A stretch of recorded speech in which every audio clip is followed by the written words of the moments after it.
Hey guys, welcome back to our channel Sri Lasya. ఈరోజు మనం white బఠానీతో curry ఎలా చేసుకోవాలో చూద్దాం రండి. ముందుగా వైట్ బఠానీ అయితే ఒక 6 to 8 hours అయితే సోక్ చేసేసాను. తర్వాత దానికి సరిపడా సాల్ట్ వేసుకొని ప్రెషర్ కుక్ చేసుకోవాలి. ఒక 6 to 7 విజిల్స్ అయితే రానిచ్చాను.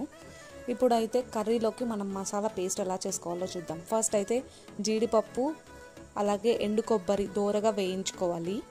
ఈ వైట్ పీస్లో న్యూట్రిషన్స్, ప్రోటీన్ కంటెంట్ అలాగే ఫైబర్ కంటెంట్ అయితే కలిగి ఉంటుంది. ఇది క్యాన్సర్ని ప్రివెంట్ చేయడానికి మరియు హెయిర్ గ్రోత్కి, వెయిట్ మేనేజ్మెంట్కి, ఇమ్యూనిటీ బిల్డ్ చేసుకోవడానికి ఇలా చెప్పుకుంటూ పోతే చాలానే హెల్త్ బెనిఫిట్స్ ఉన్నాయండి. ఇక రెసిపీలోకి వెళ్ళిపోదాం.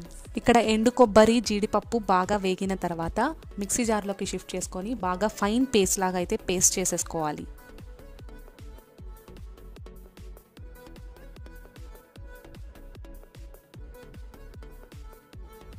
ఇప్పుడు ఇది పేస్ట్ చేసేసుకున్న తర్వాత దీనిలోకి 2 పచ్చిమిర్చి వేసుకొని మళ్ళీ ఒకసారి గ్రైండ్ చేసేసుకోవాలి. ఇప్పుడు ఇంకా కర్రీ స్టార్ట్ చేసేద్దాం. ఫస్ట్ అయితే ఒక పాన్ తీసుకొని ఆయిల్ హీట్ చేసుకుందాం. ఆయిల్ హీట్ అయిన తర్వాత 2 ఆనియన్స్ అయితే వేసాను ఇక్కడ నేను. ఇవి బాగా గోల్డెన్ బ్రౌన్ కలర్ వచ్చేంత వరకు ఫ్రై చేసుకోవాలి. ఇవి వేగిపోయిన తర్వాత అల్లం వెల్లుల్లి పేస్ట్ అయితే వేసాను. అల్లం వెల్లుల్లి పేస్ట్ పచ్చి వాసన పోయేంత వరకు ఫ్రై చేసుకోవాలి. అల్లం వెల్లుల్లి పేస్ట్ వేగిపోయిన తర్వాత మనం ఇందాక చేసి పెట్టుకున్న జీడిపప్పు మరియు ఎండు కొబ్బరి పేస్ట్ని దీంట్లో వేసేస్తున్నాను.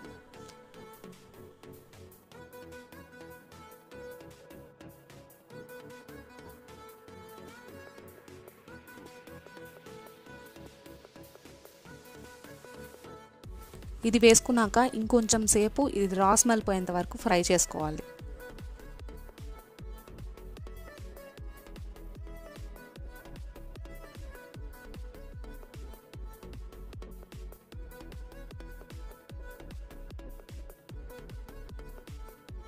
చూసారా, ఇక్కడ చూపిస్తున్నట్లు ఆయిల్ మొత్తం పైకి తేలేంత వరకు ఫ్రై చేసుకోవాలి. ఇప్పుడు పసుపు, గరం మసాలా,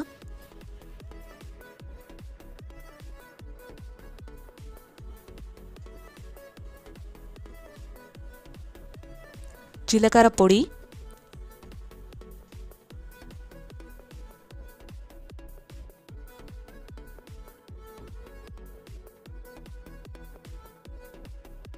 ధనియాల పొడి,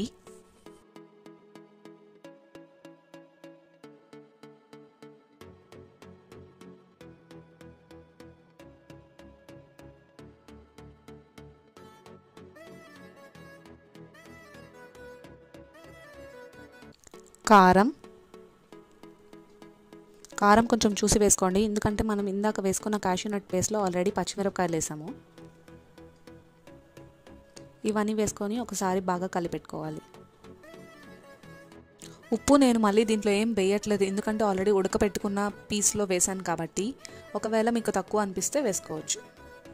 ఇవి కలుపుకొని బాగా ఫ్రై చేసుకున్న తర్వాత చూసారా ఆయిల్ ఎలా పైకి తెలుతుందో, ఆ టైంలో మనం ఆల్రెడీ పేస్ట్ చేసుకున్న టొమాటో ప్యూరీని అయితే యాడ్ చేసేసాం. నేనైతే 2 టమాటాలు తీసుకున్నాను.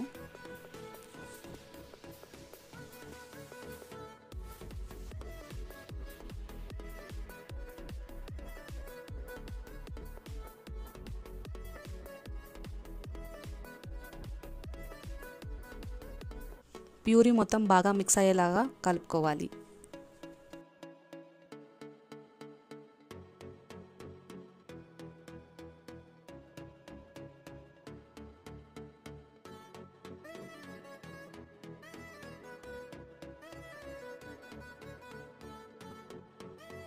ఆల్రెడీ 6 to 7 విజిల్స్ వరకు ఉడకపెట్టుకున్న వైట్ పీస్ ఇది. చూసారా, చేత్తో నలిపితే అలా మెత్తగా వచ్చేలాగా ఉడకపెట్టుకోవాలి.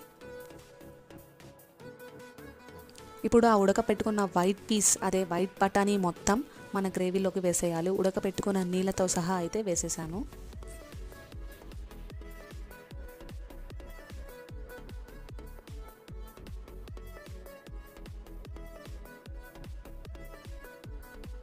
అలాగే కొంచెం కరివేపాకు కూడా వేసేసి మొత్తం దగ్గరికి వచ్చేంత వరకు మగ్గించుకోవాలి. చూసారా మన వైట్ బఠానీ కర్రీ ఎలా ఉడుకుతుందో. రోటీస్లోకి, చపాతీస్లోకి అలాగే రైస్లోకి కూడా చాలా బాగుంటుంది. నచ్చితే తప్పకుండా ట్రై చేయండి. అండ్ మీరు ట్రై చేస్తే కమెంట్ సెక్షన్లో కమెంట్ చేయండి.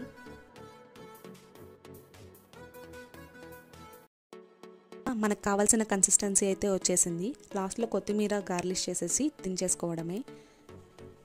ఈ రెసిపీ మీకు నచ్చితే లైక్ చేయండి, షేర్ చేయండి అండ్ సబ్స్క్రైబ్ చేసుకోవడం అస్సలు మర్చిపోవద్దు. See you next week. Until then take care, bye.